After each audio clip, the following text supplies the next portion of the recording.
welcome to This Week Explained, the independent podcast that tackles the world's biggest geopolitical events. We're glad that you're here with us as we bring you all the insights and analysis on what's happening around the world. As always, I'm Tiana, here with my co-host Kervin. Together, we'll help you understand the complexities of our dynamic, ever-changing world. But before we do that, let's get started with what's on the agenda this week, Kervin. Well, do you want to tell everybody that we've been working on some things recently? Nope. Oh. Let's just say that we have a huge announcement coming up in a couple weeks. So stay tuned to the podcast for that update and hit us with what is on your radar this week, sir. Okay, well, do Russia-Ukraine, and then we're going to get to some more Russia stuff, because Russia came out and said that they will not do an international investigation to Prigozhin's quote-unquote plane crash. Of course they won't, because it'll confirm what everyone already knows. Yeah, exactly. Then we're going to get into, we've talked about this a lot before, but now with the coup that's going on in Niger, I want to talk about Russia's influence in Niger post-Prigozhin with the Wagner group. Then we're going to get into the latest coup that's going on in Africa. I believe this is now the 7th coup in 3 years for the continent of Africa, so it's getting really, really crazy out there. Once we're done with that, we'll talk about how ISIS is building up in Mali, so that's the Islamic State. And then we'll head to the Indo-Pacific to talk North Korea. North Korea is, if you believe what Kim Jong-un is saying, they are preparing for war with the United States. And We'll end this podcast, because we haven't talked about China, so we're going to end it talking about China. They had they had an interesting addition to one of their government websites, and it's a map that created what some countries consider new borders for China. My bulky blender was such a pain to use, I ended up hardly ever using it at all. But the BlendJet 2 portable blender makes blending so easy and convenient, I use it just about every day. BlendJet 2 is portable, so you can blend up a smoothie at work, a protein shake at the gym, or even a margarita on the beach. It's small enough to fit in a cup holder, but powerful enough to blast through tough ingredients like ice and frozen fruit with ease. BlendJet 2 is whisper quiet, so you can make your morning smoothie without waking up the whole house. It lasts for 15 plus blends and recharges quickly via a USB-C cord. Best of all, BlendJet 2 cleans itself. Just blend water with a drop of soap and you're good to go. With over 30 plus colors and patterns to choose from, there's a BlendJet 2 to complement just about any style. I absolutely love the Lisa Frank edition. What are you waiting for? Go to blendjet.com and grab yours today. And be sure to use the promo code Analytics12 to get 12% off your order and free 2-day shipping. No other portable blender on the market comes close to the quality, power, and innovation of BlendJet 2. They guarantee you'll love it or your money back. Blend anytime, anywhere with the BlendJet 2 portable blender. Go to blendjet.com and use the code Analytics12 to get 12% off your order and free 2-day shipping. Shop today and get the best deal ever. Oh, well, let's get started. What is the latest in Ukraine? Not much to talk about as far as like ground operations are concerned. There are some drone strikes going on for Ukraine. They've hit Crimea a couple of times with drones, and Russia keeps attacking Ukraine. But I want to get into some discussion that Russia's presidential administration held a meeting this week to approve specific narratives that Russian media should and will have to promote within the information space. Oh, this should be interesting. Do you know what narratives were discussed during this meeting? Well, I mean, I do. Among those narratives are, one is claims that Ukraine is mobilizing people despite their age, gender, and health. So that sounds like Russia, though. Yeah. So that's going to be a common theme in these narratives. It's going to be what's actually going on in Russia. Right. What pointed Projecting. at, yeah. Love it. Yeah, projecting. Another one is that Western partners are disappointed with the chances of Ukraine winning. You could right. probably flip that one as well as, Russian-supported countries are kind of disappointed in what's going on there. China was distancing themselves Yep. from Russia. They're like, oh, maybe we should just take a step back. Yeah, and I just saw that Putin is going to head to China for his first foreign tour since the invasion. So he's going to try to get some more money and weapons, I'm assuming. Yeah. That's just an assumption. I still have to look into it. Yeah. Another narrative is that the Ukrainian counteroffensive is failing. Mm-hmm. I've heard that one. Yep. And that is, that's out there, but that is actually happening in some parts. The counteroffensive is not going the way it was intended to go. Right. Another narrative is that the Ukrainian government is corrupt and that they don't fight corruption. Once again, projecting. Hilarious.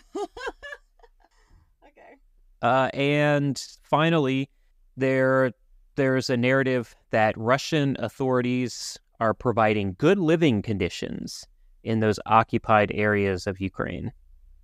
And I guess the big question is, have you seen this on social media and in other social media sites or other media sites?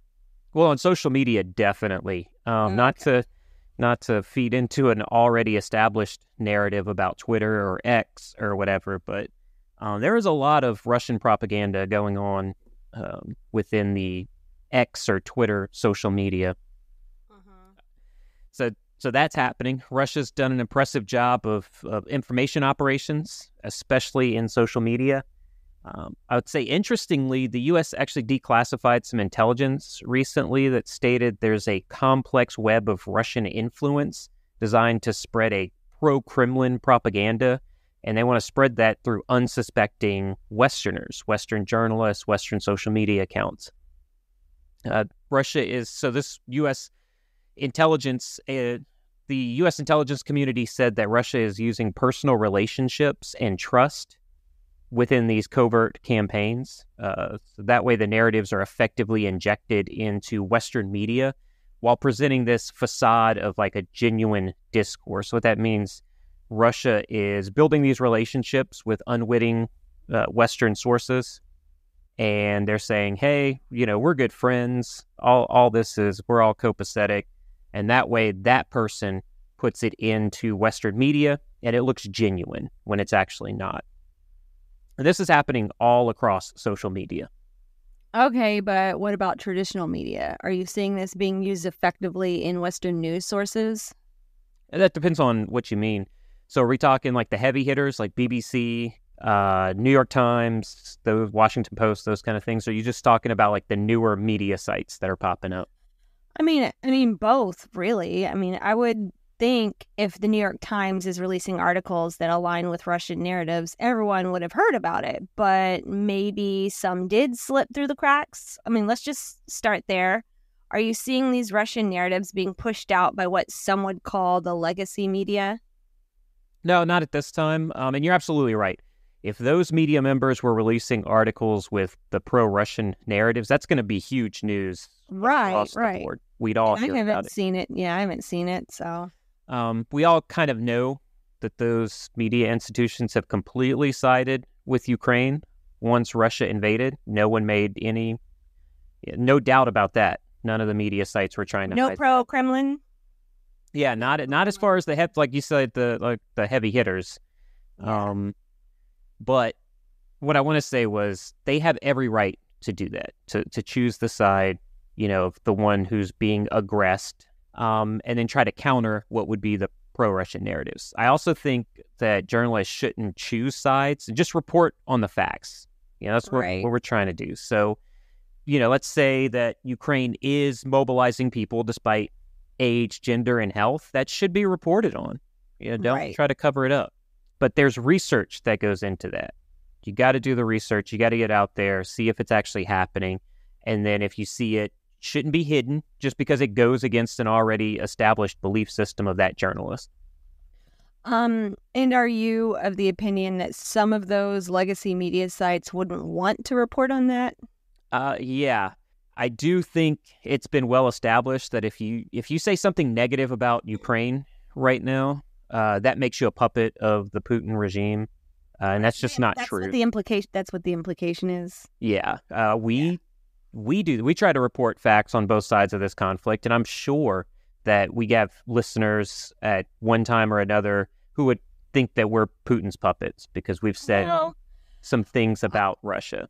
But if you listen to the first few episodes while the invasion got started, you get pretty spicy. Yeah. And you're definitely firmly in Ukraine's corner in those episodes. So yeah. And at that point, the listeners listening to those episodes probably would say, oh, well, Kervin's just part of the deep state. This is a deep state podcast wanting, to spend money in Ukraine. And that's not true either. Nope. We're just two regular people discussing geopolitics out in the ether. Yeah, definitely out in the ether. Definitely out in the ether, just floating out by ourselves, just putting these little episodes out there, hoping someone gives it a listen. But for now, let's move to an update on what happened with Prigozhin. Did they really come out and say they will not investigate the crash? Well, I mean, obviously, they did say they weren't going to investigate the crash. We've already established why. At least we think why. Yeah. What our opinion is about why they won't allow it. Are they required to investigate and release their findings? What is going on there? Yeah, so they said they won't allow an international investigation to the crash right now. So outsiders. Yeah, they got to cover up right now. They got to hide. Yeah. Hide all the... Now, the reason it was asked was because the plane was a Brazilian-made Embraer. So Brazil's Center for Research and Prevention of Aeronautical Accidents said if it were invited and the investigation was conducted under international rules, they'd join a Russian-led investigation. Those are two BRICS countries. They should be able to work together. Right. Russia's aviation authority did not have to say yes to that, to the Center for Research. Obviously, former investigators said that they really should do that, and we should know what happened if it was a crash, so we can help not have that happen again, but we kind of know what happened. So they, if there wasn't, a faulty part on the plane, Brazil would be able to correct it. But as of right now, we don't get to find out what happened. Right. And you asked, are they required to release the findings? Well, the International Civil Aviation Organization in Montreal said the flight since it was from Moscow to St. Petersburg, it was a domestic flight. So it's not subject to the international rules, which they call Annex 13 in the industry. Oh, well, that's convenient. Right? Very convenient. Yeah, I mean, now they don't have to follow the international rules because it was a domestic flight. So that has to mean Putin was involved, right? I mean, I know it's not good to assume, but you can make logical conclusions from Russia's actions, right? Yeah. Because if they truly wanted to find out what was going on, they would allow this investigation. But they already know, so they don't need an investigation. Yeah, and what's really interesting is going back to that talk of the domestic versus international flight. Prigozhin was on a flight from Africa to Moscow a few days before that. On the same plane? It would have been the same plane. It was his personal plane. Okay. And then he went from Moscow to St. Petersburg, and that's when it was shot down. Not shot down, sorry. When it crashed. Oh, my When it quote-unquote crashed. Dude, watch your words. No, I know. But it's a Brazilian aircraft, so it wasn't a Russian-made aircraft. It was a Brazilian aircraft. So that's one thing that kind of makes my antenna stick up and be like, why aren't they allowed to investigate? Because they need to fix it, because if there is a faulty part, hello. Right. You need to go across the board, just like when a car has a problem, right? Right. It's off from the factory. There's an issue with it. They put out alerts, and you need to go get that fixed. But the recalls. Right, recalls. And you know what my opinion is on all of this. Right. We just heard it. Yeah, slip of the tongue. Oh my gosh. What is that called whenever you say what you actually feel? Well, and you don't you saw that. Isn't it a Freudian slip? Yes. Or like a, yeah. Yeah. Yeah. So that's what happened a few minutes ago. Yeah. But that's because, I've been reading a lot on this and going on all sides of it. And through my own research and analysis, it is pretty obvious to me that the Kremlin was involved in an assassination of Prigozhin. Now, typically, Russia's going to point the finger at other countries when an attack like this happens, or they're going to, try to exploit the attack to do like a follow-on campaign. So you would probably think, oh, let's blame Ukraine. Well, They didn't do that yet. But today they just released some reporting. This is out of Moscow from the Kremlin, that they are still considering that the plane was attacked, just not by them. Right. So this is like, to me, this is like a formulation of what can we say whenever... Teeny steps to get to the inevitable conclusion that Ukraine did it. We didn't do it. Right. As Ukraine would know that he's on that flight or not. They wouldn't. Yeah. But the investigation's gonna remain internal, and we will know more once Russia begins to release those findings. It's not going to be truth, but you can kind of piece together what actually happened once they start releasing a few things. That's going to help analysts assess what actually happened. But, I'm still saying today, and as we've said multiple times since the event happened, we're probably never going to know what really happened to that plane. Well, on another note, has there been any talk on a new leader for the Wagner group? No, I'm not seeing any public statements to this regard. A former Wagner fighter told some people in the media that the mercenary force had a contingency plan to delegate authority in the event of the death of their leader, who's Prigozhin. The problem is that the second tier of command has gone silent. So they're not saying anything. And it appears those guys are reevaluating their allegiances since the death of Prigozhin and the founder of the Wagner group. Okay, then, well, once that new leadership is established, I know we will see a full analysis across all of our sites. Since we are still talking about Russia, let's get an update on the coup in Niger and what Russia has been doing to possibly support the junta.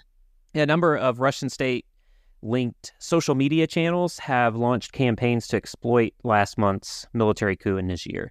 They're hoping to boost Moscow's influence and possibly open doors for their own intervention in the country. There was a group that did an analysis of those Russian social media channels, and they said that the Russian Telegram channels actually posted 6,645% more information about Niger after the coup. So that's a good suggestion that Moscow wants to capitalize on this coup in Niger. Right. The amount of content peddling like anti-French narratives on these accounts increased significantly. Now, we've talked about it before the coup. Niger's a former French colony. They already had a lot of negative sentiments towards Paris in the West because of that colonization. Right. So what kind of content is being posted on those pro-Russian channels? I mean, the narrative is pretty much the same Russian narrative that it's always been. So one post from a Russian, quote, fact-checking Telegram channel. I don't know how much fact-checking they actually do as much as narrative pushing.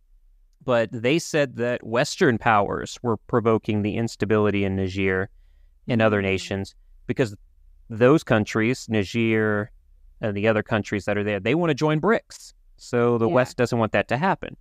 That's one narrative. Another one is that another outlet on Telegram, not a fact-checking one, just one that is putting out Russian narratives. They have amplified these claims that two countries from what's called the ECOWAS, which is the regional bloc of Western African nations, were close to military intervention because they want to restore Niger's president back to power. Moving on from Niger, let's discuss another African nation. This time, the country of Gabon, which is dealing with its own coup. Because poor Africa can't get a dang break. Can you tell me what's happening there? Yeah, certainly. Gabon had just released the results of their presidential election. Right. So right after the results were released, military officers seized power, and they put the president, Ali Bongo, under house arrest. Now, initial results had shown that Ali Bongo had won his third term as president of the country.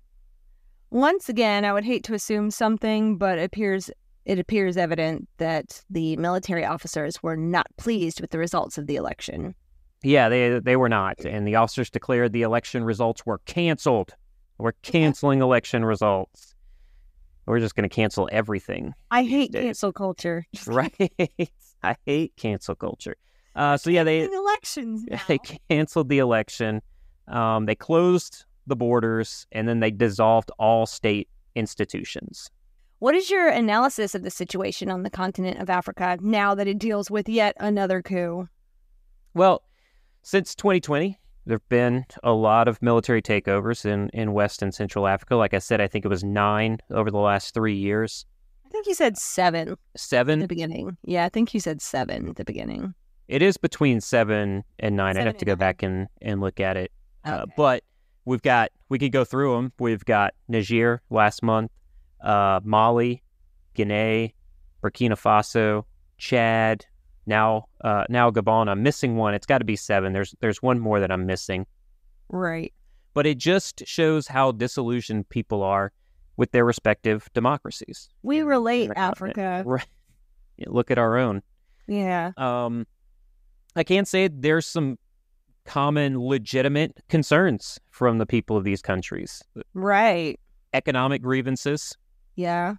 Electoral irregularities. That is happening all across the continent. And it's happening, it seems, every country around the world. We're seeing this. And there's just an overall frustration with leadership. Yeah. All of this is, even though, each situation is obviously different. The takeover happens for different reasons, or it's done in a different way. Right. But my analysis of the situation is that there is some concern that this pattern of uprisings will ripple out to other neighboring countries. And maybe that's what happened when it started in Mali and then started rippling out to the others. Which I believe you said that. I think you said that it could lead to instability in neighboring countries. Definitely, especially with Russia, forcing themselves... Meddling into it. Yeah. But all that's going to do is cause political and security instability across a continent that does not need that. Right. Well, I'm glad that you brought up the security instability across the continent, because I'd like to discuss how the Islamic State is once again growing across Africa and the Middle East. Specifically, what can you tell us about the operations in Mali? Yeah, it was what former President Obama famously called the JV team of terrorist organizations, and we found out very quickly they are not the JV. He thought he was being clever. He thought, but they're back. They're powerful. Very powerful. They're very cruel, and they when they take over places, they completely destroy it. And It's a great question about the security situation in Mali. It's reached a very critical point, and the Islamic State has taken advantage of everything we just talked about. So we talked about how the coup has happened. So the internal divisions, political stalemates, and they've created what's called a security vacuum within the country. What is a security vacuum? So it keeps everything within the borders of the country. And so the Islamic State can now do as they please within that country, because there's really no security going after them. There's no counterterrorism force that's there. Okay. Well, is there anything Mali or the international community can do to push back against these advances by ISIS? There are a few things they can do. Improved collaboration and intelligence sharing. That's between those West African countries. So just those countries sharing intelligence. As for the international community, really, they need to ramp up their diplomatic efforts, and they should focus on reviving a 2015 peace deal that kind of went away. So that peace deal was gone. As well, the UN peacekeeping force was left. They left, and I think they need to come back, and they should be re-engaged to provide much-needed mediation, some monitoring, but especially investigation services for that country. Well, only time will tell if those recommendations are used and we see an improvement for the people of Mali and the continent of Africa as a whole. Now it's time to talk about the geopolitical wild card that is North Korea. Are they seriously preparing for an armed conflict with the U.S.? Well, it depends on who you listen to and what you believe to be true.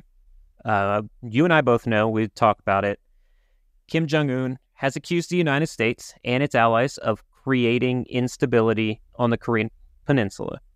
And he has said that that could lead to nuclear war. Now, this week, Kim publicly stated that due to, I want to quote him here, there's the quote, due to the reckless confrontational moves of the United States and other hostile forces, the waters of the Korean Peninsula, South Korea's in that one.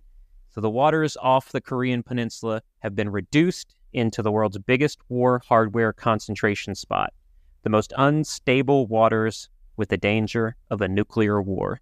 End of quote there. That's a quote. It's a very strong statement by Kim Jong-un. What's your take on it? Do we see a conflict on the Korean Peninsula? Yeah, so as our geopolitical wild card, we should make cards. We should make cards. Just a wild card. I just put nothing past Kim Jong-un. Right. I would hope he has some sense to not launch a nuclear weapon. That would be devastating, not just for him, but for the people of North Korea. Because if he does that, the U.S., South Korea, and Japan have all said that would be the end of Kim. And it's going to have serious repercussions across the country of North Korea. Are you seeing any information that shows that Kim is actually looking to deploy these weapons? Yeah. So according to Kim Jong-un, each military service is about to get new weaponry as their government expands its tactical nuclear arsenal. So it does sound like North Korea is going to deploy this new nuclear-capable missiles to its navy that are along the shores there.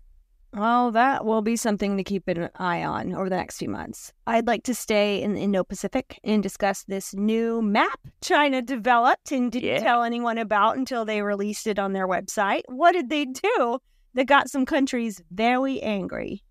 Yeah, this started when the Ministry of Natural Resources in China released a map of China's borders on its website this week. In that map, you can clearly see two regions in India that have been a constant source of conflict between the two sides in the past. You know, we've kind of discussed that over the last year, how India and China, they have those borders that are in dispute. Well, those borders became marked within the borders of China on this new map. Oh, we can just do that now. Yeah. Okay. I'm going to do it. No, I'm not. Well, I'll go out on a limb and say that India is not too pleased with this. No, they are not. And this all happens while India is positioning themselves as a major geopolitical player.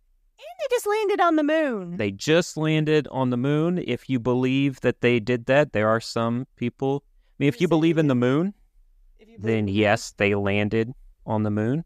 Okay. If you're one of those people. But huge geopolitical player. They're also trying to stay loyal to the BRICS alliance. Well, how does this affect BRICS now that they are accepting new members? Well, you know, the I in BRICS, I think, can be quickly changed from India to Iran at any point, right? Right. Well, there's no plan to do that at this time to remove India from the organization. There's not even a conversation of that happening right now in that regard.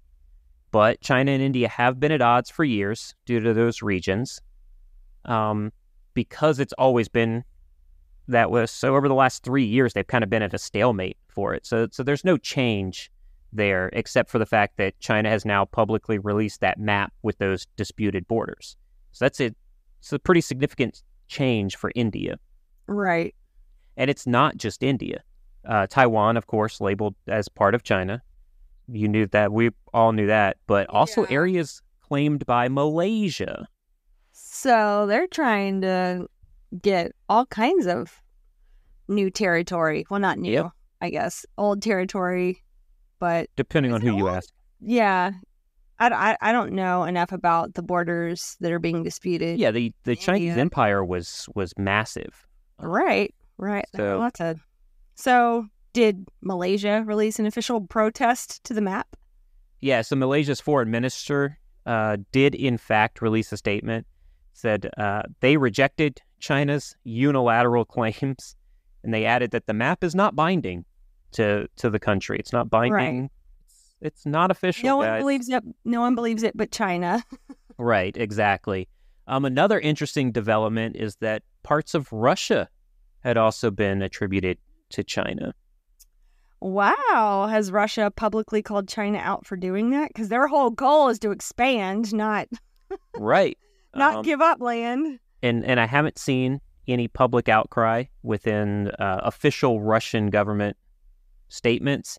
And honestly, they don't have a leg to stand on. I mean, right. They are currently trying to reimagine official borders in Ukraine. Right. They'd be like, don't be a hypocrite. Right, exactly. Don't be a hypocrite, man. You could do all this other stuff, but don't be a hypocrite. Yeah. We just had another week of geopolitical intrigue from all the major players. Russia, the U.S. Yeah, thank you, Kervin. Is that all for this week? That's all that I have, unless you had anything you wanted to add. I do just want to say that yesterday was our oldest baby's 19th birthday. And she had a great time. Yeah, we're going to celebrate more this coming weekend, but I cannot believe it. We raised a child to the age of 19. I guess awesome. Technically she's not a child and she hasn't been a child for a couple years, but she's still my baby, so sorry. Yeah, I went back to listen to the Insightful Inquiries with Andrew Bustamante just to see how it was, and she did the intro to it. So it was super cute listening. Oh, I'm going to have to go back and listen to that opening for sure because I want to hear her cute little voice. But anyways, thank you so much for listening to our podcast. We hope you found it both informative and engaging. If you have any feedback or suggestions for future episodes, please let us know. And if you would like in-depth coverage of these stories and more, follow us on Instagram at Oakland Analytics. Tiana, thank you so much. And until next week, stay safe out there.